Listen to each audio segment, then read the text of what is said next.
Assalamualaikum warahmatullahi wabarakatuh. Waalaikumsalam. Mohon maaf, suara saya agak serak-serak becek karena kemarin habis ada di Klatsar dan saya harus mendampingi sahabat-sahabat selama 3 hari. Yang pertama, salam hormat saya kepada seluruh narasumber. Ada Gus Rifkil, ada Dr. William, ada Pak Babin, ya, dan juga yang lain. Ada Gus Toto ya, yang tidak lupa juga. Yang ingin saya sampaikan pertama, mungkin ataukah kebetulan atau bagaimana, kebetulan saya bertempat tinggal di dekatnya Surabaya. Jadi sedikit banyak tahu bagaimana secara psikologis ya masyarakat Jawa Timur tentang 10 November. Saya akan mencoba masuk dalam segi sejarah dulu. Bahwa kemudian 10 November itu ada, tentu tidak lepas dari resolusi jihadnya Mbah Hasyim Asy'ari. Secara logika, secara kalkulasi, peperangan itu dipastikan Surabaya kalah. Surabaya kalah. Atau Jawa Timur ya akan habis oleh Inggris pada waktu itu. Tetapi bahwa kenapa kemudian kemenangan ini bisa kita kita menangkan pertempuran ini? Yang pertama bahwa ada resolusi jihad yang dikeluarkan oleh Mbah Hasyim. Yang kedua, diakui atau tidak bahwa seluruh elemen masyarakat, tidak hanya Muslim, ya, masyarakat Muslim saja yang pada waktu itu harus berhadapan dengan penjajah. Baik itu Kristen, baik itu Hindu, Buddha, semuanya bersatu padu ingin memerdekakan negara ini. Ini catatan saya yang pertama. Yang selanjutnya bahwa berkembanglah kemudian ya setelah adanya 10 November yang kemudian diakui atau tidak, meskipun dalam sejarah mohon maaf Gus Rifkil nanti bisa menjelaskan bahwa peranan santri dan kiai itu begitu luar biasa pada waktu itu. Diakui atau tidak.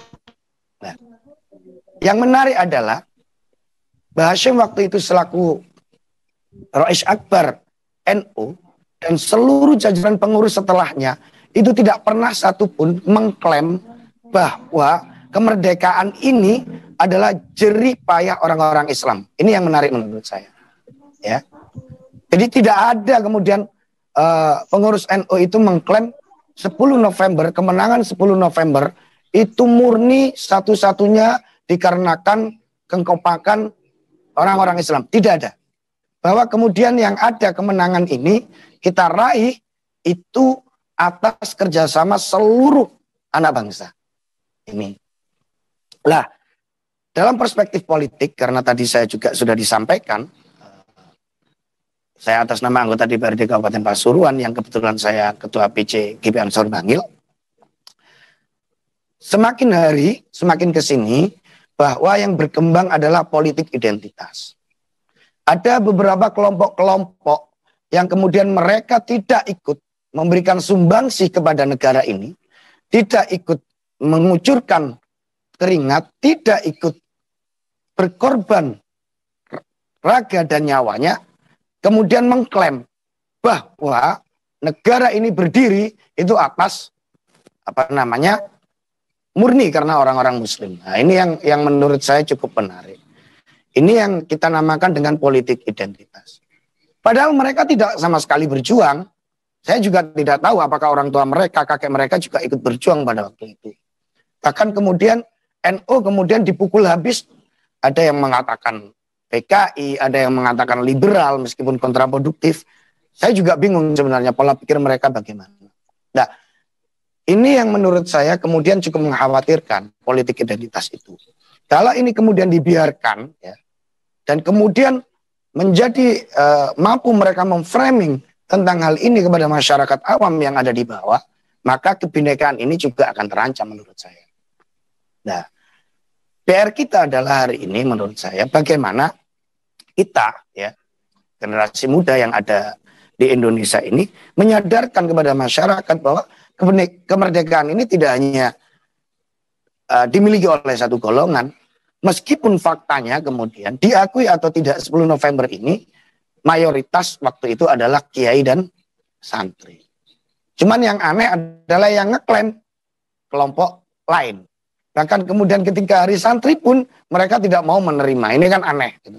Tapi mereka mengatakan bahwa memakai politik identitas. Jadi kalau nggak Islam nggak boleh jadi pemimpin. Kira-kira kayak gitu. Kalau nggak Islam nggak boleh jadi polisi atau babin. Ya, mungkin Pak Babin bisa jawab ya. Ada atau enggak itu saya nggak tahu juga. Pak Babin nanti itu biar yang jawab. Artinya politik identitas ini semakin hari semakin mengkhawatirkan. Kenapa? Karena kita juga tidak ingin bahwa ketika kemudian pemerintah hari ini yang ada harus berhadapan dengan kelompok-kelompok ini mesti dianggap anti-Islam. Ini sangat bahaya menurut saya. Dan ini menguntungkan organisasi atau kelompok ya yang mereka berkamuflase sebagai ormas Islam, padahal mereka adalah ingin merebut kekuasaan. Saya kasih contoh yang nyata lah. Saya langsung saja lah. Hizbut Tahrir kira-kira. Yang hari ini mereka menamakan Hizbut Tahrir Indonesia. Toh mereka sebenarnya partai politik gitu kan. Tetapi bagaimana mereka mengemas itu menjadi organisasi Islam yang kemudian selalu dalil-dalilnya mengatakan ini haram, ini halal. Ini haram, ini halal. Nah ini yang bahaya menurut saya. Maka pemerintah menurut saya harus tegas tentang hal ini. Harus tegas. Kalau tidak, saya nggak yakin juga bahwa Indonesia ini juga akan mampu bertahan ya, di satu abadnya. Karena saya juga cukup khawatir. Gitu. Kenapa? Karena kelompok-kelompok ini meskipun melanggar aturan negara, mereka selalu mengatasnamakan Islam, membawa massa, mengancam ini dan lain sebagainya. Maka kita sebagai generasi muda NU, ya khususnya saya selaku politisi, harus berkampanye bahwa ukhuwah itu harus ada 3 menurut saya. Ya, yang disampaikan oleh Mbak Ahmad Siddiq. Ukhuwah Islam ya, yang pertama, kita adalah saudara sesama muslim. Yang kedua adalah ukhuwah basyariyah, persaudaraan antar seluruh manusia yang ada di dunia ini.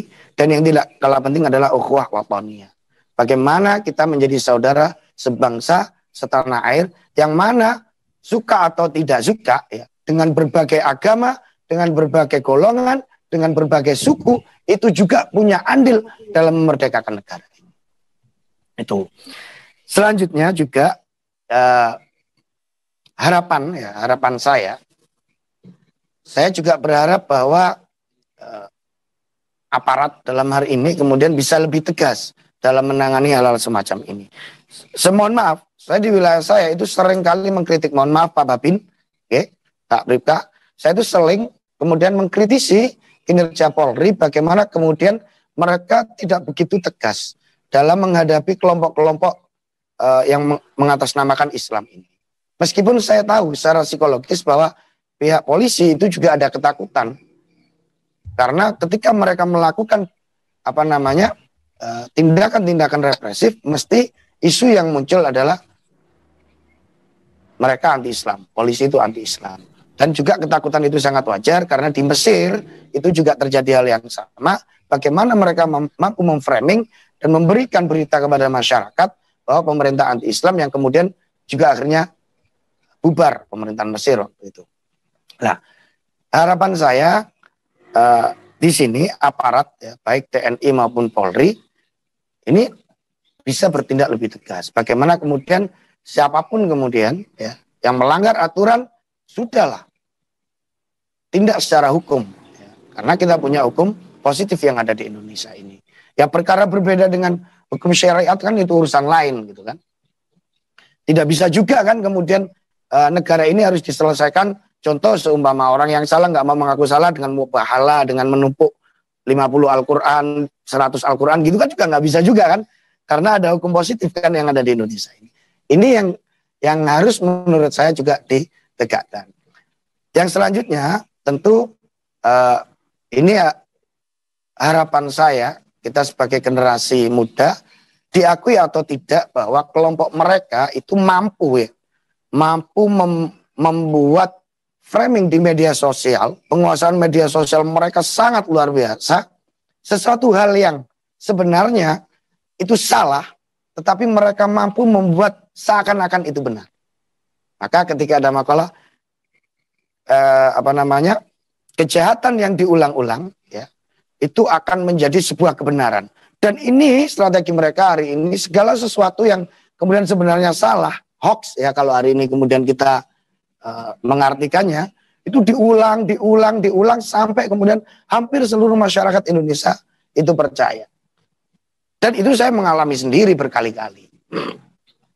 Ya, saya mengalami sendiri bagaimana kemudian kejadian di lapangan yang sebenarnya tidak seperti itu, kemudian di framing menjadi sesuatu yang benar. Saya kasih contoh dua hal. Yang pertama kasus saya ketika penolakan Felix Show, ketika HTI sudah dibubarkan. Bagaimana kemudian seorang Felix Show mampu memframing dengan kelompoknya itu bahwa mereka dizalimi oleh pihak aparat. Mereka dizalimi oleh sahabat-sahabat Banser.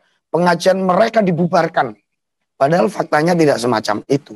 Faktanya bahwa dia sendiri kemudian yang tidak menyepakati sesuatu yang sudah kita sepakati. Dan dia yang melawan aparat. Gitu. Meskipun aparatnya tidak berani dan meminta tolong sahabat-sahabat Banser untuk menghadang. Itu fakta yang terjadi di lapangan. Tetapi framing mereka begitu luar biasa. Yang kedua kasus kemarin yang saya pikir sekarang sudah cukup reda, ya. Itu tentang bagaimana saya diframingkan harus membentak-bentak seorang kiai. Ya mohon maaf, dia bukan seorang kiai. Dia yang menghina Habib Lutfi, dia yang menghina NU, dia yang kemudian makar kepada negara ini, tetapi diframing dia seorang kiai, ya. Yang kemudian saya diframing tidak punya adab dan tidak punya akhlak. Mau diakui atau tidak, kita kalah dalam hal itu. Diakui atau tidak. Maka generasi milenial, generasi Gen Z ini tentu ada PR yang cukup besar. Bagaimana kemudian kita juga mampu menguasai media sosial. Karena pengaruhnya itu sangat luar biasa. Sangat luar biasa pengaruhnya media sosial itu. Jadi hoax itu saya pikir beberapa kali kita juga sudah tahu, ya kan, pelaku-pelaku hoax itu juga dari kelompok mereka, tetapi juga tidak ada tindakan yang jelas dari pihak aparat. Jadi sekali lagi dalam momentum 10 November ini, mari kita sampaikan kepada bangsa Indonesia, kepada masyarakat luas bahwa negara ini, ya, negara ini dimerdekakan oleh seluruh elemen bangsa. Tanpa terkecuali baik itu berbeda agama, suku maupun ras ya. Karena kita juga tahu kita ini rasnya berbeda-beda, sukunya berbeda-beda, agamanya juga berbeda-beda dan mereka punya kontribusi besar. Nah, yang terakhir mungkin nanti bisa kita lanjut kalau ada pertanyaan atau yang lain. Yang terakhir, kalau kemudian Bung Karno pernah mengatakan jas merah ya, jangan melupakan sejarah. Tetapi bagaimana kemudian menurut saya sejarah ini harus kita luruskan. Itu yang paling penting menurut saya. Karena sejarah hari ini kemudian banyak hal kemudian oleh kelompok-kelompok tertentu itu dijadikan komoditas ya. Meskipun sejarah itu tidak benar, mereka kemudian mewajibkan kelompok-kelompoknya untuk melihat dan lain sebagainya, dan itu diyakini menjadi sebuah kebenaran. Maka tugas kita itu harus meluruskan sejarah ini bahwa negara ini dibangun oleh darah dan nyawa seluruh elemen bangsa tanpa terkecuali. Terima kasih Mbak Nadia, mungkin nanti bisa kita sambung lagi.